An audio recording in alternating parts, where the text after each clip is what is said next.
In this video, I will be solving the front 1-1 problem of the array 1 section. Here is the 5 seconds break for you to pause and attempt this problem on your own.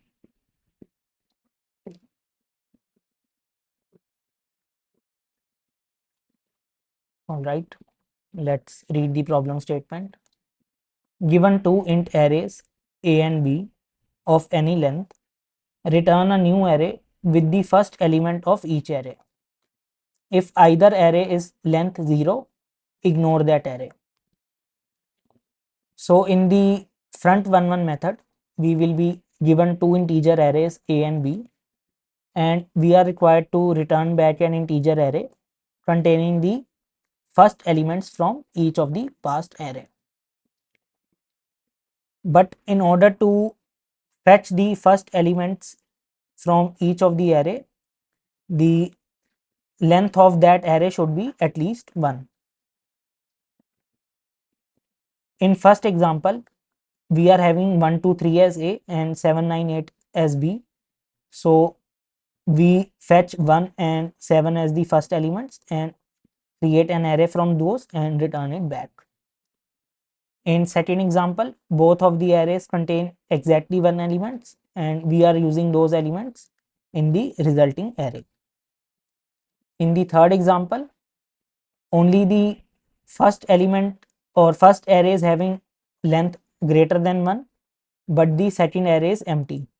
Hence, we fetch out the first element from the array A and return it back as the result and ignore this second array B because it's empty. So there are 4 possible conditions that could arise. Let me write it in the form of arrays only.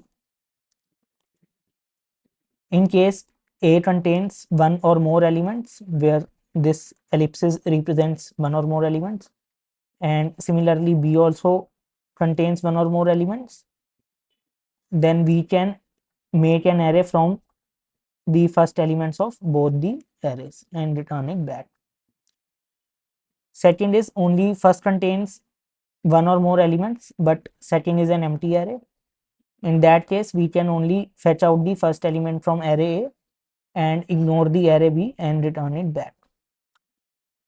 Third case is the opposite of case 2, where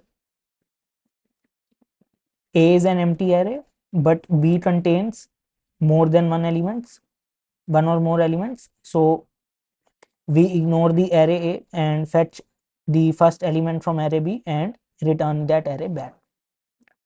And as the last example, both of the arrays passed are empty, and as a result we also return back an empty array. So this is the logic for solving this problem. Now let's code it according to this logic.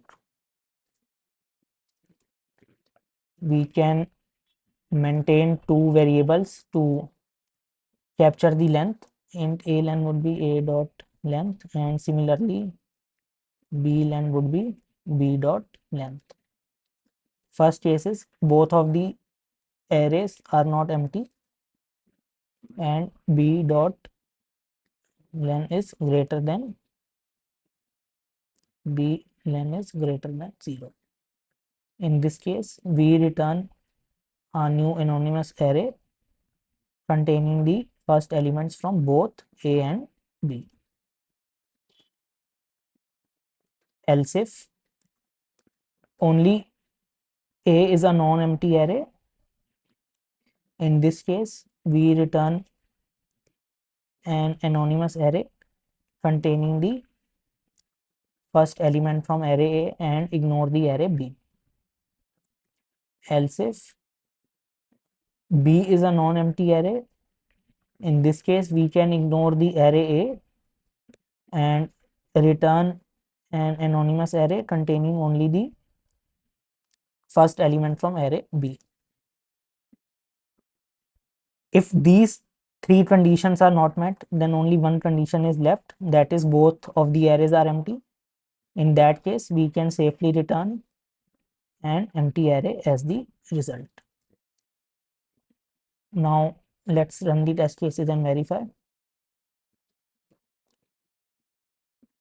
Yes, all of them pass. Now let me submit this code on the platform and then we'll push it on GitHub. Yes, all correct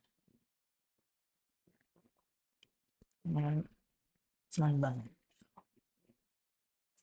CL added GLG one commit to make and G push and verify the code has been uploaded.